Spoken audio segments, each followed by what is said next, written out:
Hello and welcome to our last discussion for this semester. Sadly, kasi tapos na ang anatomy and physiology subject natin. So, ito na yung pinaka-last na system na i-discuss ko, which is the reproductive system. Okay, so our learning objectives are: the student should be able to describe the anatomy of the male and female reproductive systems, including their accessory structures. And also, you, the student, should be able to explain the role of hypothalamic and pituitary hormones in male and female reproductive function. And also, you should be able to trace the path of a sperm cell from its initial production through fertilization of an oocyte. And also, the students should be able to explain the events in the ovary prior to ovulation, and you should be able to describe the development and maturation of the sex organs and the emergence of secondary characteristics during puberty. I-explain ko din, i-discuss ko din sa lesson na to yung menstrual cycle. Hindi ko lang siya nalagay sa learning objectives. Okay, so let's start. So, alam ko ito yung pinaka-favorite na topic sa anatomy and physiology kasi ang daming tanong pa. Bakit ganito? Bakit ganyan? Bakit ganito ang nangyayari sa katawan ng isang babae at katawan ng isang lalaki? Bakit ganito ang regla ko? Paano nangyayari yung pregnancy and fertilization and all? Okay, so I will try my best to explain yung mga ganyang tanong.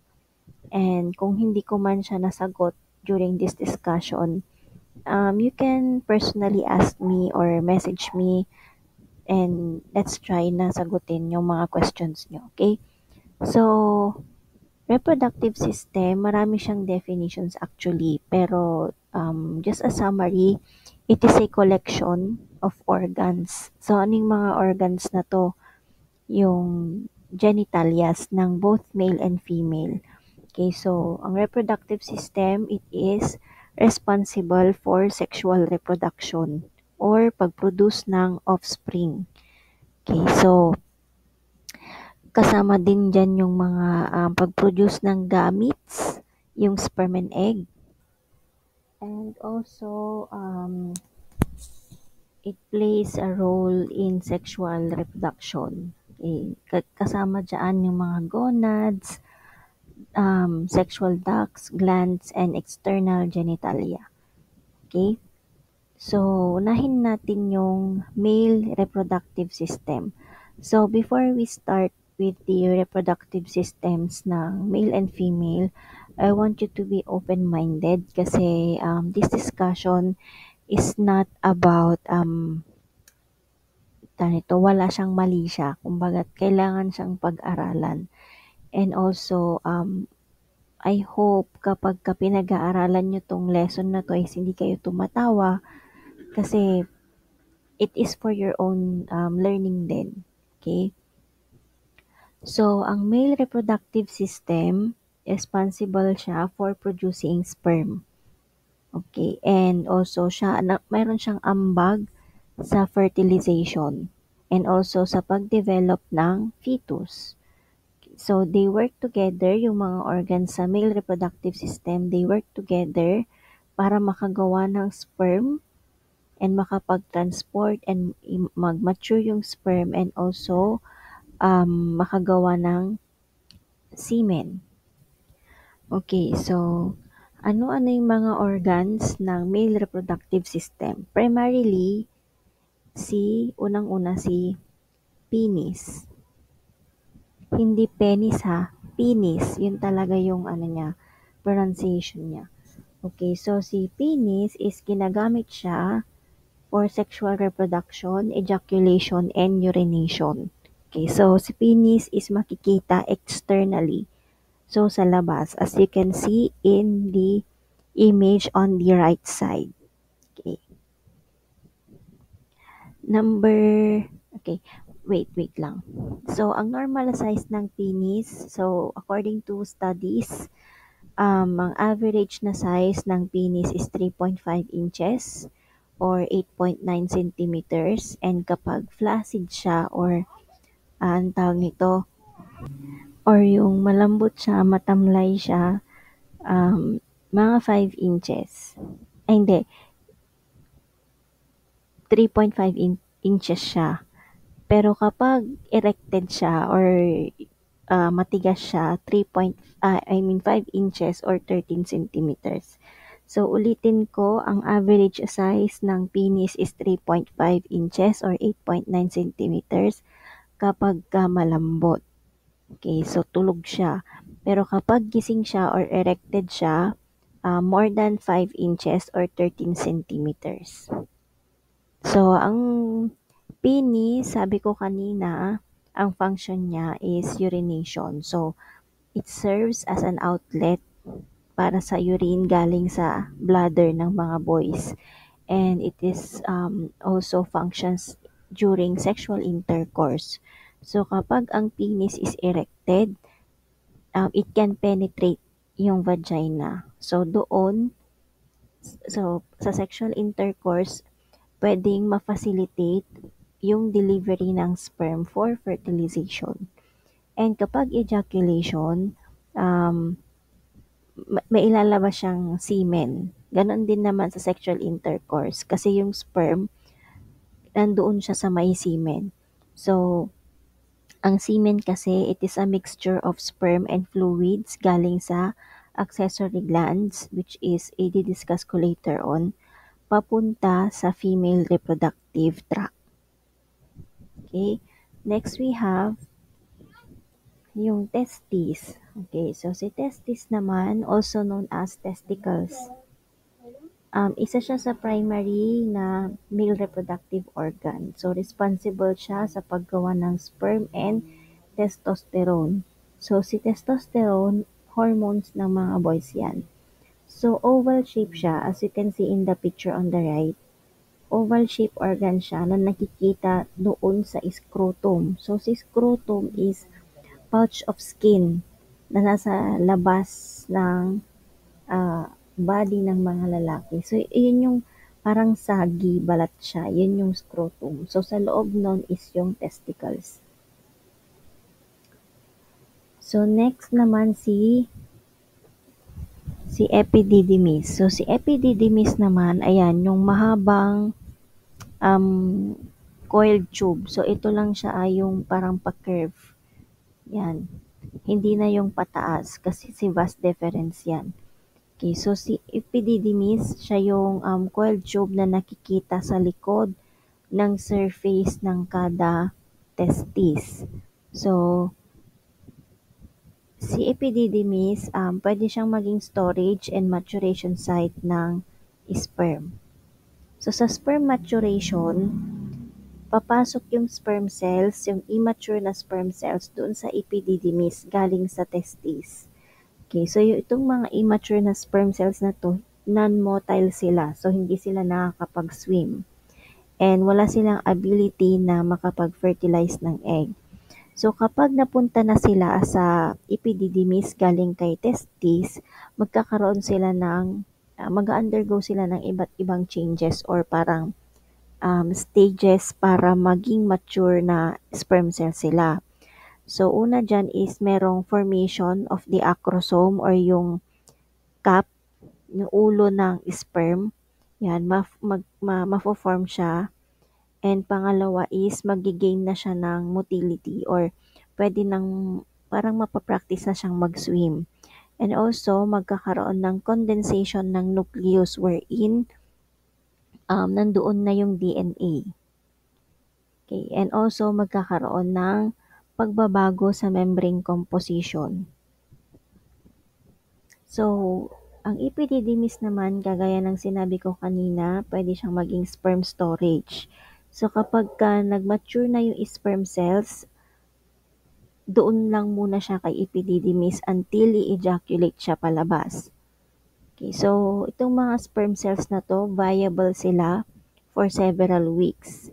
Pero meron pa rin silang lifespan na pwedeng maapektuhan ng iba't ibang factors kagaya ng temperature, and overall health or yung lifestyle ng isang lalaki. So sa sperm transport which is another function ng epididymis, kapag meron ng ejaculation na nangyari, nagkakaroon ng contraction sa smooth muscles doon sa epididymis para ma-expel, ma-propel yung mature sperm papunta doon sa vas deferens. So yung vas deferens na sinasabi ko, yung mahaba. Okay, so pagkatapos nun is pupunta na siya sa susunod niyang journey papunta sa urethra. Yun yung function ng epididymis. So dito na tayo sa accessory organs ng male reproductive system. So una, meron tayong seminal vesicles. Okay, so sa seminal vesicles is, ayan siya, itong parang sampalok ang itsura yan. Yan ang seminal vesicles. So, two sac-like structure siya na nakikita lang sa may base ng bladder. So, si bladder, itong malaking color yellow na bilog. Okay, sa likod siya ng prostate gland. Okay. So, ang function ni seminal vesicles is makontribute yung majority ng fluid volume ng semen. About 60% na fluid volume ang pwede niyang makontribute. So, itong semen na to is rich in fructose. So, si fructose is a form of sugar na nagpo-provide ng energy sa sperm. Rich din siya sa prostaglandins that will help the sperm sa motility and viability. So, motility, ibig sabihin nun is the ability of the sperm to swim. So, non-motile or non-motility, hindi siya pwedeng mag-swim kasi immature siya. Okay? Another accessory organ is the prostate gland. So, si prostate gland, ayan, yung kulay red, walnut-sized gland siya na nakikita din sa baba ng bladder. So, almost magkakatabi sila ni seminal vesicles. So, sa harap siya ng rectum nakikita. Rectum is sa may after ng large intestine. So, si prostate gland, nagsisikret siya ng thin milky fluid na tumutulong para ma-neutralize yung acidity ng urethra and vagina kapag na-penetrate yung vagina. Wherein pwede siyang mag-create ng favorable environment sa sperm. Hindi agad mamamatay yung sperm. So, meron din siyang laman na enzymes para ma-enhance yung motility ng sperm, and also nag-a-add siya ng additional fluid sa ejaculation na tumutulong sa nourishment naman ng sperm. Okay? So, next we have bulbourethral glands or tinatawag na Cowper's glands. So, two pea-sized glands yan. Actually, sa dulo kasi nitong parang pa-letter Y na tube na yan, meron diyang dalawang bilog. So, para siyang bulb. Kaya siya bulbourethral. And nakikita yan siya sa beginning ng penis. So, yan. Ang beginning kasi ng penis after dito sa my bladder. Palabas. Okay. So, nagsisikret din yan ng clear mucus-like fluid na maglulubricate sa urethra and mag-neutralize ng any remaining na urine acidity. Okay. So, madalas nilalabas to before ejaculation. It acts as the pre-lubricant. So, iba yung nilalabas ng lalaki na semen. Okay, parang dalawa ang nagiging fluid ng mga lalaki. Yung pre-cum na tinatawag nila. Okay, so we have the ejaculatory ducts. Ayan. So, sa ejaculatory ducts, two short tubes. So, yan yon. Malapit lang din siya kay bulbourethral glands. So, may union yan. So, yan pa letter Y or letter V doon sa vas deferens and the seminal vesicles. So, itong mga ducts na to is tumutulong sa pag-transport ng sperm and fluids galing sa seminal vesicles and vas deferens papunta sa urethra.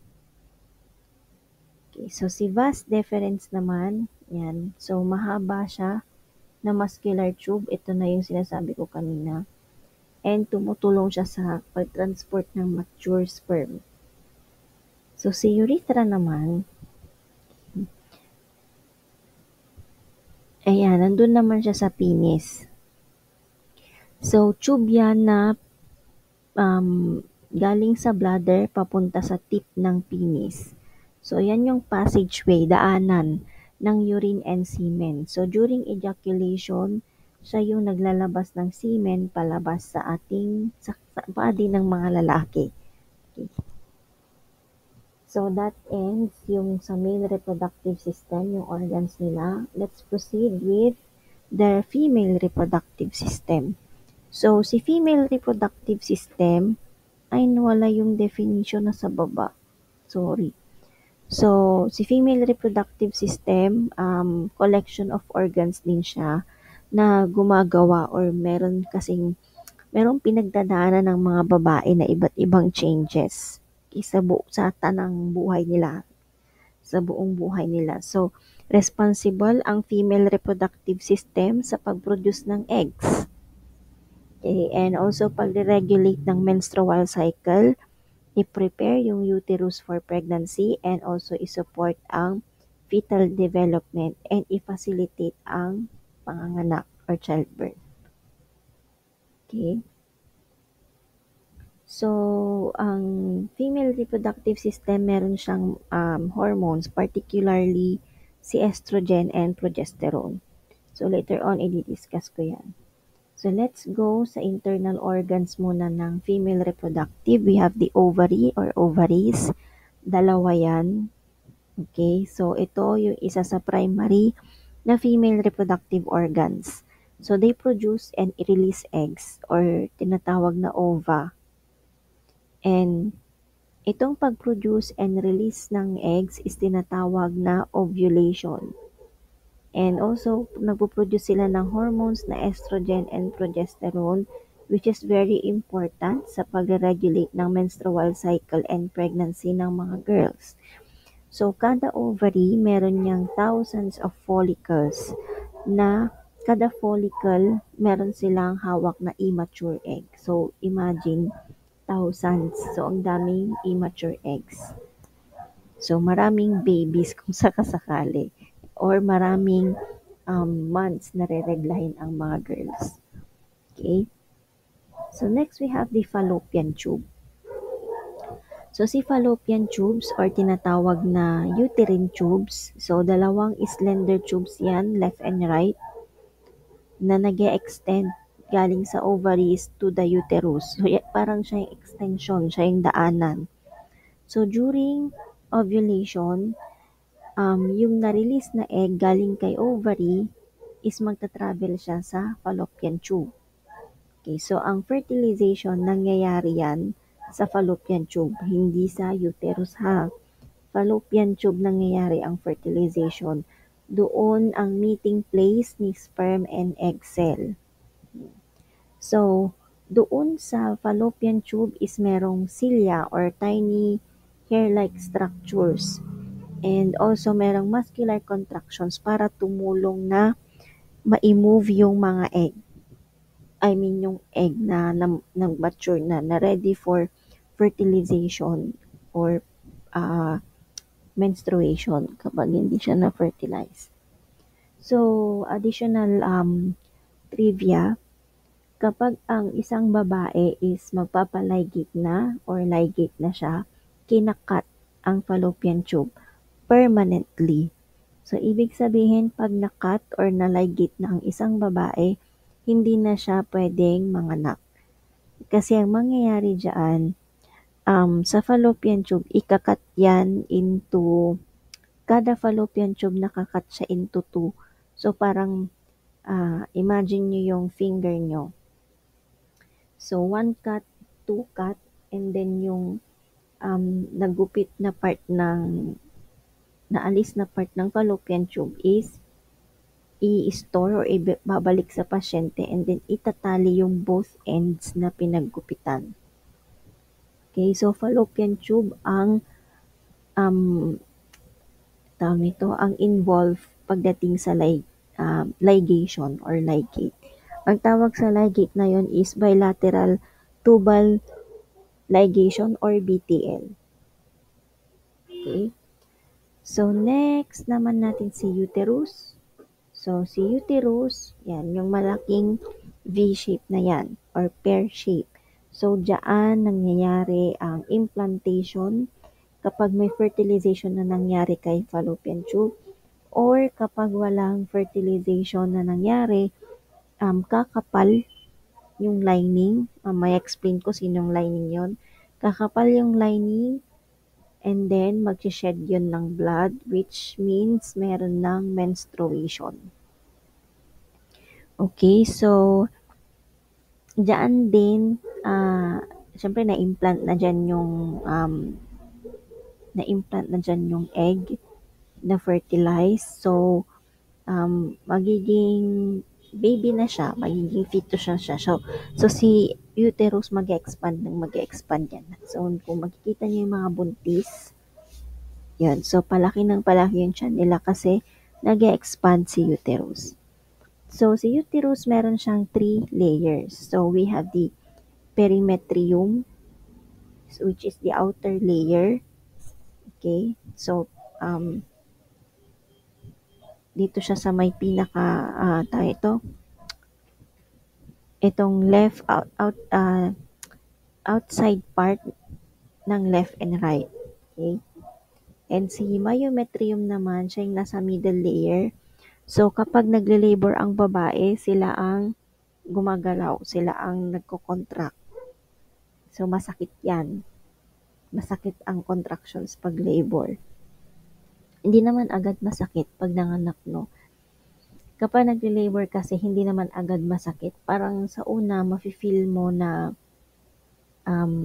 masakit yung tiyan mo, parang kinakabag. And then, habang tumatagal yung contractions, maghihilab siya, maninigas yung tiyan. Ah, para ka nang natatae. So, yung feeling ng napupuk, sorry for the word, napupuk, um, anong tawag nito, pa-intense ng pa-intense hanggang hindi mo na alam saan na yung masakit kasi gumagapang na yung sakit sa balakang, sa puson, ganun yung labor. Hindi ko kayo tinatakot pero yun talaga. So, si endometrium naman, which is the inner layer. So, dito na siya sa paloob na siya. Yan yung kumakapal kapag ka hindi na-fertilize yung egg. So, na-prepare yung uterus natin for potential pregnancy or menstruation. Okay, so merong sakit na ano ba yun? Wait lang. I-check ko lang siya. Kala ko kasi meron ako nito noon eh. Yung endometriosis. So, si endometriosis kasi, masakit siya kapag ka, ah, masakit kasi siya kapag ka nireregla ka, ganun. Maraming kinds ng sakit.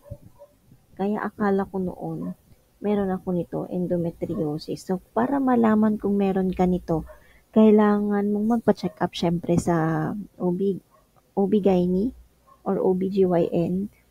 And then, magre-recommend sila na magpa-transvaginal scan ka. So, sisilipin nila yung, yung vagina. Kung makapal ba masyado yung lining or may infection. Okay? So, next natin si cervix. So, si cervix naman, so ito yung lower part, okay, ng uterus, part siya ng uterus na doon sa pagitan ng vagina at saka uterus si cervix. So, doon may napoproduce na mucus wherein nababago yung consistency kapag may menstrual cycle. So, si cervix, dyan din dadaan si sperm. So, kapag labor, yan yung sinusukat during IE or internal examination. Ipapasok yung finger, yung middle finger and yung index finger ipapasok sa puwerta ng babae or vagina and isusukatin kung nag-dilate na. So, kapag may sukat kasi yan, gaano kalawak yung opening nung cervix or gaano kalayo yung pagitan ng index and middle finger. So, minsan 1 cm, 2 cm. Ang fully dilated na cervix is 10 cm wherein lalabas na si baby. Okay, so, sa pag-dilate ng cervix, kasama dyan yung contraction ng uterus. So, masakit siya talaga. Pero, um, meron yung panganganak na painless, may itutusok. Pero kung hindi nyo afford, ayun, magna-normal ano kayo, walang painless na injection. So, nasa outer part na tayo, which is si vagina. So, si vagina, muscular and elastic canal. Okay, so nag-extend siya kay cervix. So, isa din siya sa passageway or daanan ng menstruation, ah, birth canal kapag manganganak yung isang babae and also nagre-receive ng penis during sexual intercourse. So, si vagina, sa external organs, we have the labia majora. So, si labia majora, wala yung picture. Si labia majora is yung malaking pisngi sa kada side ng vagina and si labia minora naman is yung doon sa loob. Maliit siyang cheek ng vagina. So, ang function ng dalawang labia na to is to protect yung internal organs. So, next we have yung clitoris. Okay. So, siya yung nasa tip sa taas. So, highly sensitive organ siya. Okay. And, malaki ang role niya sa sexual arousal. And yung vestibule naman, as you can see, nandyan siya sa loob ng labia minora. So, nandyan yung openings ng urethra and vagina. Okay, so, meron din tayong Bartholin's gland. So, si Bartholin's gland, hindi ko na naman na ano yung picture, sorry. So, Bartholin's gland is doon sa may vaginal opening, meron doong dalawang bilog. Pero hindi siya sa ano, may dalawang bilog doon and responsible siya sa pagsisikret ng mucus for lubrication. And we have the mammary glands or yung breast. So, hindi man siya directly part ng female reproductive system, pero kasi involved siya kapag childbirth. So, nakikita siya sa chest ng mga babae, obviously, and typically they develop during puberty. And ang role kasi ng mammary glands is sa lactation. So, they produce milk para ma-nourish yung newborn after childbirth. Okay, so let's proceed sa hormones. So, merong interplay of hormones sa reproductive system natin. So, primarily, napoproduce ito ng hypothalamus and pituitary gland. So, sa previous na discussion natin about endocrine system, iba't ibang hormones ang napoproduce ng mga glands na to. Okay, so, dito sa reproductive system, merong 4 na, tama ba? 1, 2, 3, 4. Basta mga ganon. 3 or 4 na hormones na napoproduce sa reproductive system ng male and female. So, unahin natin si gonadotropin releasing hormone or GnRH. So, ito, siya yung nagsasabi ng go signal kay pituitary gland para gumawa na ng sarili niyang hormones. Depende yan kung babae or lalaki. So, kapag nag-tap na si GnRH ng go kay male reproductive system, ang i-produce niyan is si testosterone. Kapag kay female naman, si tawag nito, FSH or si follicle stimulating hormone and si luteinizing hormone. Okay, so, nandiyan din yung estrogen and yung progesterone. So, balik ko lang. Just remember, si Hypothalamus, siya si master regulator. So siya ang magre-regulate. Si pituitary naman siya ang master gland. Siya yung taga-release. Yun. So si FSH or follicle stimulating hormone, sa male ang ginagawa niya, siya ang mag-stimulate or mag-initiate sa testis na gumawa ng sperm. Sa female naman, siya yung magpo-promote ng growth and development ng follicles doon sa ovaries para mag-mature yung egg. So si luteinizing hormone naman or si LH, sa males, ini-stimulate niya yung testis para mag-produce ng testosterone. Okay? So, remember, pag FSH sa lalaki, magpo-produce si testis ng sperm. Pero sa LH or luteinizing hormone, magpo-produce si testis ng testosterone. So, sa females naman, trigger ni luteinizing hormone si ovulation, wherein kailangan nang mag-release ng mature egg galing sa ovary. So, dito din yung development ng corpus luteum. So, sino si corpus luteum? Si corpus luteum is group of cells siya na nabubuo pagkatapos ng ovulation kada menstrual cycle.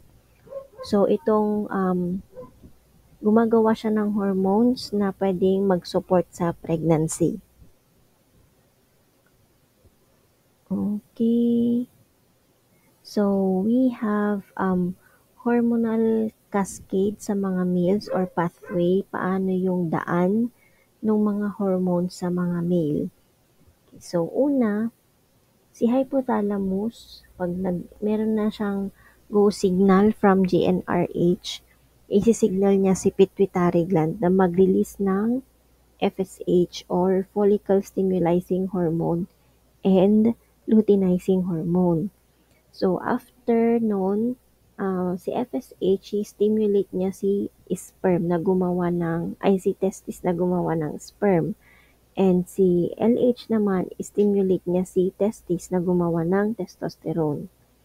So, si testosterone, responsible siya sa development ng male secondary sex characteristics, kagaya ng muscles, yung mga buhok sa muka, balbas, bigote, yan. And also, paglalim ng boses. So, importante din siya sa pag-mature ng sperm and yung libido ng mga lalaki. Okay, so, kalimutan kong i-add. So, si testosterone, meron siyang negative feedback sa hypothalamus and pituitary gland wherein merong regulation sa production ng GnRH, FSH, and LH para masigurado yung balancing hormonal environment. Pagdating naman sa female, yan, sa female tayo, ganun din. So, si hypothalamus, i-release niya yung si GnRH. And then, iti-trigger niya, itatap niya si pituitary na mag-release din ng FSH and luteinizing hormone. So, si FSH, siya yung bahala sa growth and development ng ovarian follicles. Remember, pag ang egg is nasa loob pa ng ovary, immature egg yun. Pero kapag lumabas na siya, nasa fallopian tube na siya, mature egg na siya. So, ang tumutulong doon para maging mature yung egg is si FSH or si follicle stimulating hormone. So, si LH naman, siya ay nagtitrigger ng ovulation. Okay. So, siya na yung magre-release ng mature egg doon sa ovary. Galing sa ovary. Ini-stimulate din ng luteinizing hormone yung development ng corpus luteum, which is siya yung gumagawa ng progesterone. So, si progesterone, prepare niya si uterus for potential pregnancy. Actually, si progesterone, siya din yung tumutulong para kumapit si baby. So, kapag merong parang ako noon, Kapagka, meron nagpe-premature labor ako, binibigyan ako, nireresetahan ako ng progesterone and then iinumin siya. Meron yung oral, meron din yung, vaginal, insertion nung gamot na yon. So, malaki ang tulong ni progesterone sa pregnancy. So, kapag merong fertilization na nangyari, mataas dapat ang level ng progesterone para ma-maintain yung uterine lining. Pero pag walang fertilization na nangyari, mababa ang progesterone levels na pwedeng mag-lead sa menstruation. So, si estrogen naman na pinoproduce ng ating ovaries, importante siya sa development ng female secondary characteristics kagaya ng paglaki ng breast, paglaki ng balakang, and also pag-regulate ng menstrual cycle. So both hormones, si estrogen and progesterone, is nagpo-provide yan ng negative feedback sa hypothalamus and pituitary gland na kung saan ganun din kay male nare-regulate yung production ng mga hormones like si gonadotropin releasing hormone, follicle stimulating hormone, and si luteinizing hormone. So, paano ang hindi yan hormonal pathway, hindi ko na naman siya na-edit. So, ano yung pathway ng sperm cell? Sorry sa typographical errors. So, una, ang path ng sperm cell is through spermatogenesis sa testis ng mga lalaki. Doon nag-uumpisa. So, kapagka meron ng spermatogenesis wherein ito yung process of sperm production, pupunta na yan kay epididymis. So, kapag nandun na siya kay epididymis, wait lang, excuse me, magmamature doon yung sperm. And doon, while they are maturing, doon na rin nila natututunan yung motility or yung ability ng sperm to swim and also yung ability to fertilize an egg. So, yung maturation process ng epididymis takes about 12 to 20 days. So, doon. So, parang nagpapain-in siya. Nagpapain-in si sperm cell kay epididymis ng 12 to 20 days bago siya mag-mature. After that, saan na siya mai-store? Doon pa din kay epididymis. Okay, so sabi ko kanina, viable siya ng several weeks, pero depende sa lifestyle ng lalaki. Okay, so kapag may ejaculation na nangyari, matatransport yung mga sperm na yon sa or during sexual intercourse and ejaculation, pupunta si sperm from epididymis papunta kay vas deferens, yung mahabang tube na sinasabi ko kanina. And pupunta yan siya sa inguinal canal. So, si inguinal canal is somehow part pa rin ng male reproductive system but not the primary one. So, tinatransport ni vas deferens yung sperm papunta sa ejaculatory ducts. Okay. So, itong pagta-transport na to is guided siya. Meron siyang tulong ng peristaltic contractions doon sa vas deferens wall. So, merong muscular contractions din. Parang kay fallopian tube. So, doon, kapag nandun na siya kay ejaculatory ducts, magmimix na yan sa seminal fluid. So, seminal fluid plus sperm. Yun, magiging semen. So, kapag nag-travel siya kay ejaculatory ducts and nag-mix na siya, pwede na siyang pwede nang ma-increase yung motility and viability ng sperm. Viability kasi yun yung lifespan ng sperm. And itong fluid, seminal fluid, it provides nourishment and protection doon sa sperm. Okay? So, kapag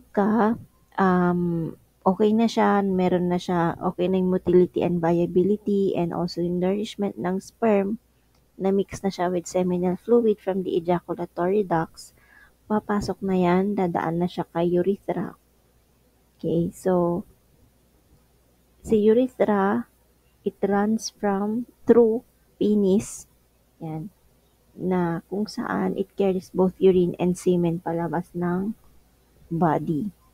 Okay, so kapag during sexual intercourse or during ejaculation, nade-deposit yung semen sa vagina. So, millions of sperm yung nare-release. Pero, kokonti lang yung bilang ng sperm na makakarating sa egg. Bakit ganun? Bakit from million napunta na lang sa iilan na lang sila? Kasi may pinagdadaanan silang mga iba't ibang stages kapag pasok nila sa vagina. So, meron kasing ang tawag nito, fighting or defense mechanism sa loob ng reproductive system ng mga babae. Kasi nga 'di ba si white blood cell, kapag may pumasok na foreign object, nilalabanan nila 'yon. So ganun, so si sperm cell hindi naman siya part ng katawan ng babae. So inaaway nila yung mga sperm cell. Nilalabanan nila. Kaya siya nasabing iilan na lang ang nabubuhay kapag ka nakapasok na si sperm sa vagina. So, kapag pumasok na si sperm sa vagina, papasok na yan kay cervix. Okay, so doon kay cervix, kapag nakasurvive siya sa labanan ng um, soldiers ng reproductive system ng mga babae, papasok na yan kay uterus. So, yung ibang sperm di sila nakaka-survive kasi nga minsan mataas ang acidity level ng mga girls, namamatay sila. Hindi kayang mag-survive ng sperm. Okay, so malaki ang tulong ng seminal fluid sa viability ng sperm. So after na makatawid sila sa uterus, aakyat na sila sa fallopian tube. So doon makikita nila yung matured egg. Okay, so kung walang fertilization na nangyari, itong si egg is bababa. Bababa siya. Magiging, tawag nito, makakapal yung endometrium and magsished siya into blood, which is menstruation. Pero pag may fertilization na nangyari, yung matured egg is mai-implant siya sa uterus, maitatanim siya. Okay, so para ma-fertilize ang isang egg, kailangan lang ng isang sperm. Okay, so one sperm is to one egg, 1:1. Pero kasi meron yung incidents na triplets, twins, quadruplets, ganyan. Kasi yung isang sperm nahahati-hati siya sa 5, parang ganun, 3, 2, ganyan. So, kapag ka na-fertilize na yung egg na yon, ang tawag na doon is si zygote. So, mangyayari kasi kapag ka na-penetrate na ni sperm cell, si egg cell, ang papasok na lang doon is si acrosome. Si acrosome, yun yung ulo ng sperm. Then, maiiwan si buntot. Okay.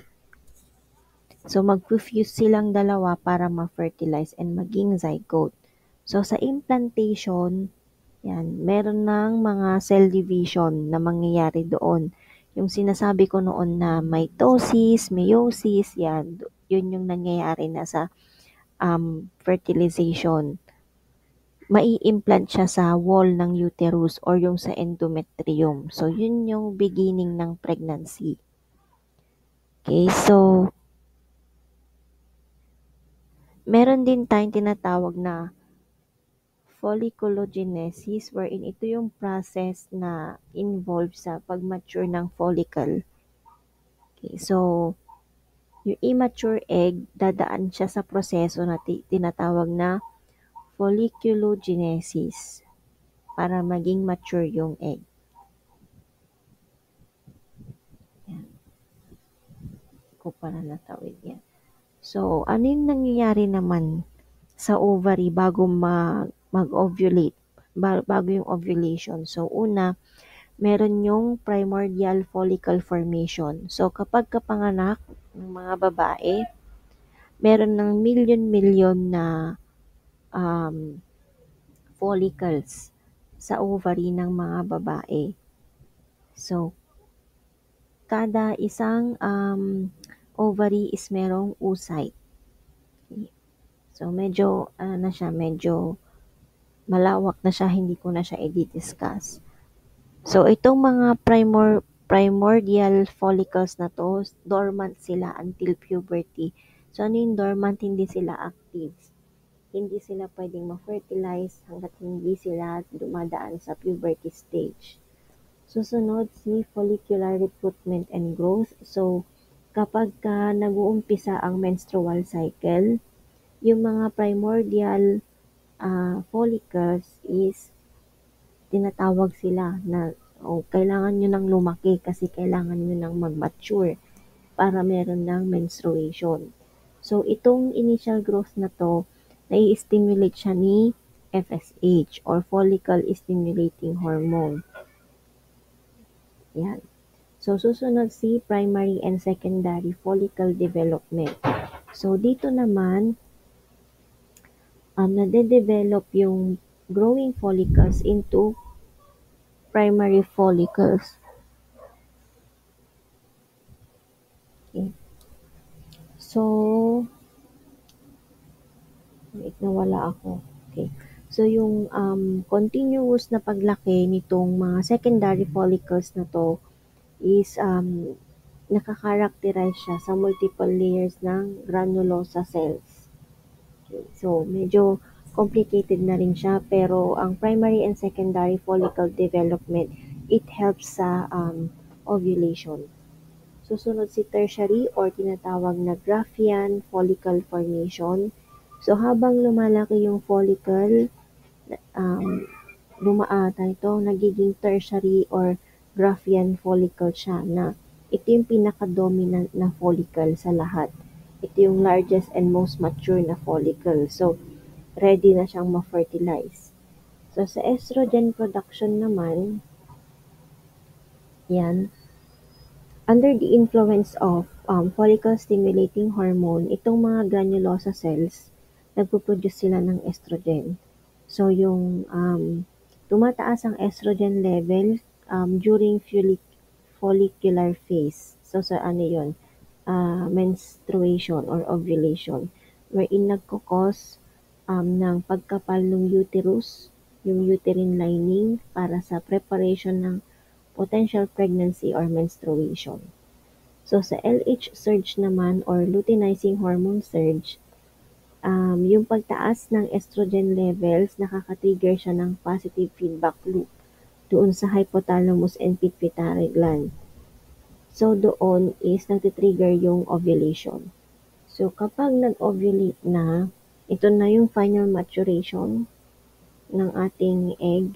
So, magiging weak na yung follicular wall. So, itong follicle, sasabog siya, mag-rupture siya. And marirelease niya na yung mature egg or ovum.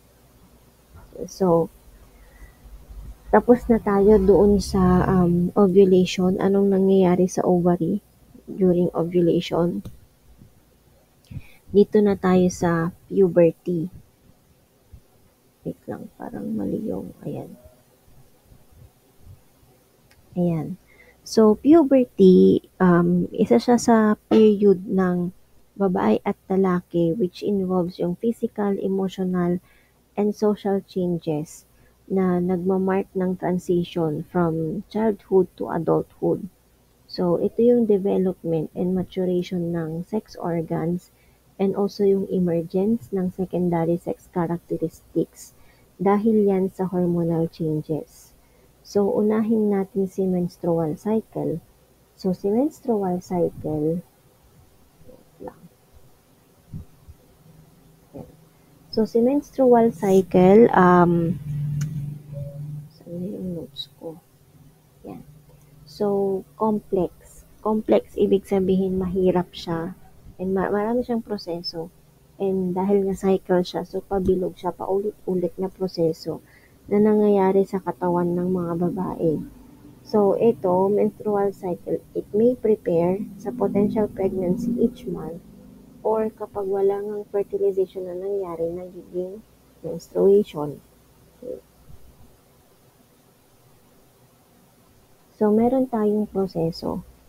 So una, yung menstrual phase which happens day 1 to day 5, ito yung beginning ng cycle and merong shedding ng uterine lining or yung endometrium in the form of menstrual bleeding, so pagdurugo. Okay, so it may be heavy, light, or medium bleeding. So nangyayari ito dahil sa decline ng estrogen and progesterone levels, bumababa. So dito sinisignal na pag mayroong menstruation, nasi-signal si brain na walang pregnancy na nangyari, walang fertilization na nangyari.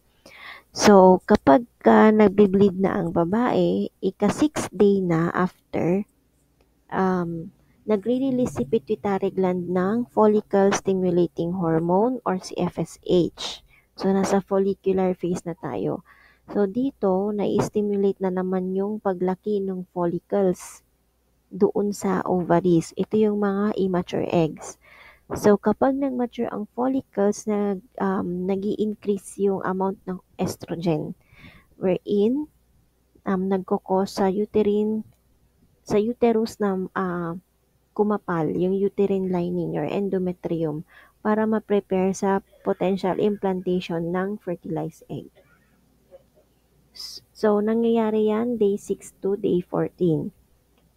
On the day 14 itself or the 14th day, um, merong surge ng luteinizing hormone galing sa pituitary gland wherein natitrigger ang pag-release ng ovum or the matured egg galing doon sa dominant follicle sa ovary.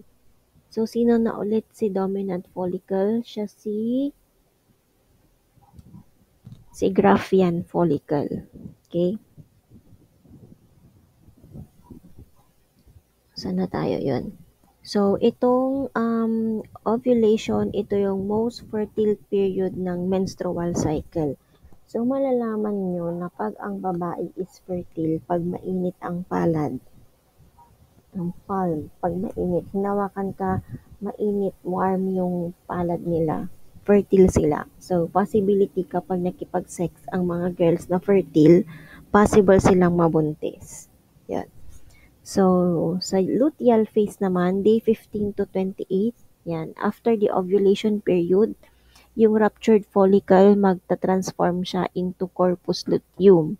So, corpus luteum, again, it is a group of cells after the ovulation. So, si corpus luteum, sila yung gumagawa ng progesterone and some estrogen. So, si progesterone, mas kapal pa niya and prepare niya yung uterus para sa implantation ng fertilized egg. So, kung merong fertilization na nangyari, si corpus luteum, magtutuloy yan na gumawa ng hormones para masuportahan yung early stages of pregnancy. So, kapag hindi naman nangyari ang fertilization, bumababa or nawawala si corpus luteum. So, mas mababa ang progesterone and estrogen levels and matitrigger yung pagdurugo. So, start ulit tayo sa menstrual phase, yung day 1 to 5. Dudugo na ulit. So, ang average na menstrual cycle is 28 days. Pero, depende yan sa babae, minsan 21 to 35 days. So, yung haba ng length is nadidetermine yan sa duration ng follicular phase. Okay. So, meron tayong tinatawag na onset ng menstruation which is the menarche. So, nakikita yan, nakakarakterize siya by irregular cycles which tend to become more regular as woman ages. So, kasi, kunyari, di ba, ang typical na menstruation age ng isang babae is 12 years old. Typical ha, hindi ko sinabing Yun talaga. So, sa unang mens kasi, which is the menarche, ah, ikasusunod naman, pwedeng hindi siya reglahin. Or after 2 months, pwedeng hindi siya reglahin. So, nagiging irregular muna yung cycle. So, kapag ka tumatanda ang isang babae, nagiging regular ang menstruation. Pero, hindi to applicable sa lahat ng girls kasi merong nai-experience ang mga girls na iba't ibang tawag nito, menstrual problems. So, kung ikaw nagbabae is regular or monthly kang dinadatnan, that is generally a sign of good reproductive health. Pero, for example, 25 ka na and then irregular pa rin yung menstruation mo. So, probably merong menstrual health problem ka. So, you should go to an obstetrician gynecologist or OB-GYN para ma-check kung bakit ganun yung menstrual cycle mo hindi regular. So, usually, ang mga babaeng may irregular menstruation, they missed periods. Hindi sila nireregla. For example, hindi sila nireregla ng 3 buwan, 4 na buwan, 1 buwan. Parang may lapses ba? So, may missed period. Pero, a missed period can be a sign of pregnancy. Okay, so, but it can also be caused by ibang factors kagaya ng stress, pamamayat, or pananaba, and also hormonal imbalances. So, ako, pag stress ako, matagal yung regla ko. For example, niregla ako ng May 3. So, sa June 3, pag na-stress ako, hindi darating yung regla ko. After 2 weeks pa. So, minsan, kinakabahan ako, buntis ba ako? Mga ganon. Pero, pag nag-pregnancy test ako, negative siya. So, alam ko na meron akong hormonal imbalance or stress ako. Okay. So, sa irregular cycles naman, kagaya ng sinabi ko kanina, it can be shorter sa 28 days. Pwedeng 21 days or pwedeng mas mahaba pa, 35 days. And pwedeng ma-consider siya as irregular kasi nga 'di ba ang average is 28. Okay, so sa heavy bleeding naman, okay, sa heavy bleeding kasi tawag nito, kapag oras-oras kang nagpapalit ng pads or tampons, kapag gumagamit kayo ng tampons and then napupuno agad siya every hour. So that is a sign of heavy bleeding. Okay, so meron problema. Ako nung bagong panganak ako, nanibago ako kasi 'di ba 'pag nanganak, may bleeding na nangyayari for a month and then rereglahin ulit yung babae. So ako nun, nung niregla ako, every 2 hours nagpapalit ako ng pads. So natakot ako kasi sobrang daming dugo and then nahihilo na ako, ganyan. And anemic pa man din ako, so natakot ako. So nagpa-check up ako sa doctor, okay naman daw. So as long as na-monitor ko siya kung ilang pads ang naano ko and ire-report ko sa kanya, yun, okay naman siya. Okay, so sa heavy bleeding, it may be a sign of endometriosis. Yun. So, natakot ako nun, kaya akala ko may endometriosis ako, pero wala. Okay, so sa painful periods naman, yan, which is also a sign of endometriosis, um, yan, or uterine fibroids. Okay, so sobrang sakit ng puson mo. Yan, ganun yung endometriosis. Hindi siya dysmenorrhea basta. May sobrang sakit siya. Iba din yung dysmenorrhea. Okay, so bleeding between periods. So for example, tawag nito, dinugo ka ng first week of May and then niregla ka ulit ng third week. So yun, bleeding between periods. Pwede siyang maging sign ng PCOS. Yan. Sa PCOS kasi pwedeng nireregla ka ng ganun, irregular. Or PCOS means polycystic ovarian syndrome. Yan. So maraming polyps doon sa ovary na hindi nagma-mature yung egg kaya hindi sila nireregla or minsan nireregla sila, irregular yung regla nila, and it can also be a sign of infection. Okay? So, better na, sorry hindi ko na siya nalagay sa slide 'no, 'yan. Hindi ko naman na siya ano, parang binibigyan ko lang kayo ng additional information how to take care of yourself as a woman, 'yan. So, kayo din mga boys, it will benefit you para yung mga girlfriends nyo or yung magiging asawa nyo, alam nyo kung ano yung pinagdadaanan nila, naming mga babae. Ayan. So, ayun. So, mas maganda na kapag may hindi na kayo nakikitang okay sa inyong menstrual health, magpa-check up. Okay. Mas mahirap kasi mag-self-diagnose din. Okay, lalo na't bleeding ang pinag-uusapan dyan, and also um, tawag nito yung health mo as a woman. Yan. Mamaya hindi mo alam, buntis ka na pala, tapos kung ano-anong pinaggagawa mo, umiinom ka ng alak, party girl ka pala, or ano ba, aksidente, occasionally, napainom ka ng alak kasi, oh, sige na, inom ka lang, kahit one shot lang, mga ganon, di mo alam, buntis ka pala. Yun. So, be careful, hindi lang twice, maraming beses. Okay, so if you are sexually active, kailangan aware ka kung kailan yung tawag ito, kailan yung last mens mo. Okay, which is ito na, tracking your menstrual cycle. Okay, so nakakatulong ang pagta-track ng ating menstrual cycle para maintindihan nating mga girls, and also kayo mga boys, maintindihan ninyo yung fertility ng isang babae. So, ma-identify kasi natin kung ano yung pinaka-fertile days natin, which is useful if a woman is trying to conceive or tinatry niya mabuntis or trying to avoid pregnancy. So, ako, ang ginagamit kong app is yung Flow app. So, kada first day ko, nilalagay ko, okay, first day of mens, ano yung mga signs and symptoms na nararamdaman ko, ganyan. So, hanggang sa matapos ko yung menstrual phase ko, nilalagay ko siya doon.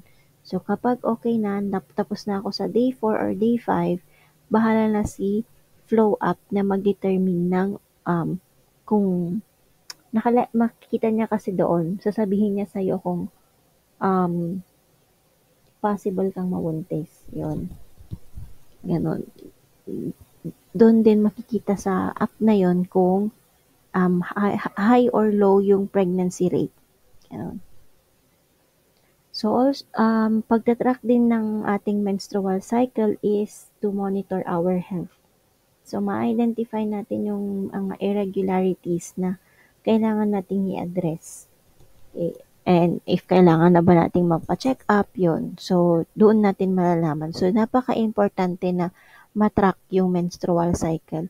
Also, another important thing sa pagtatrack ng menstrual cycle is kapag mabubuntis ang isang babae, tinatanong kasi, for example, Mrs. or Miss, kailan ang first day of mens mo? Yung last na regla mo, kailan yung first day? Yan. April 24 po. Ganon. So, nung buntis ako noon, ang first day ng last mens ko before ako nabuntis is April 24. So, doon sila mag-i-start ng bilang. And then, malalaman na nila kung ilang weeks si baby. Ganon siya. Then, tuloy-tuloy na yan hanggang manganak. Okay, so dito na tayo sa development and maturation of sex organs. So, sa females, yan, ovaries ang primary female sex organ. Doon na po-produce, kagaya sinabi ko kanina, yung amount or hormones na estrogen and progesterone. So, merong hormonal surge na nagtitrigger sa development ng uterus and fallopian tubes and the vagina. So, sa uterus, um, doon nagbi-build yung shedding ng lining or the endometrium para ma-prepare sa potential pregnancy or menstruation if fertilization does not occur. Okay, so yung vagina, nagsisimula yan na mag-produce ng discharge. Okay, and also yung labia majora and labia minora is nagiging prominent or halata na siya or mas noticeable, and also mas thicker na siya. So, ang pinaka most noticeable change sa mga batang babae is yung onset ng menstruation or menarche. Okay. So, ito yung unang shedding ng blood. Okay. So, it typically happens around 12 to 13 years old, pero depende pa rin. Merong batang babae na nagre-regla ng 10 years old. So, depende talaga yan. So, sa male naman, yung testis is the primary male sex organ. So, si testis, it will begin to produce yung testosterone. Sa tulong yan ni um, luteinizing hormone. So, dito nai-stimulate yung development ng penis, scrotum, prostate gland, and seminal vesicles. So, si testis, pag nag-start na siyang mag-produce ng sperm and yung first ejaculation na tinatawag na spermarche, wait lang, spermarche, yan, nabulol ako. So, yun yung first ejaculation and nangyayari yan around 13 to 14 years old. So, sa mga lalaki, yung first ejaculation kasi, hindi yan nila napipigilan. So, minsan tulog sila and then meron silang tinatawag na wet dreams.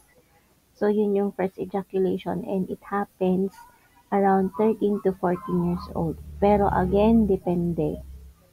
So, sa changes naman sa girls and boys, which is the emergence of secondary sex characteristics, meron dyan yung breast development or tinatawag nating thelarche. So, si estrogen, siya yung nag-i-stimulate ng paglaki ng breast tissue. So, dyan nade-develop yung breast and it typically happens or nag-i-start siya around 9 to 10 years old. So, mga grade 4, ganon. And also, yung pubic and axillary hair growth or pubarche. So, axillary is kilikili. Okay. So, si adrenal androgens ini-stimulate yung growth ng hair doon sa pubic region and under the arms. Sa changes din sa girls yung paglaki ng balakang.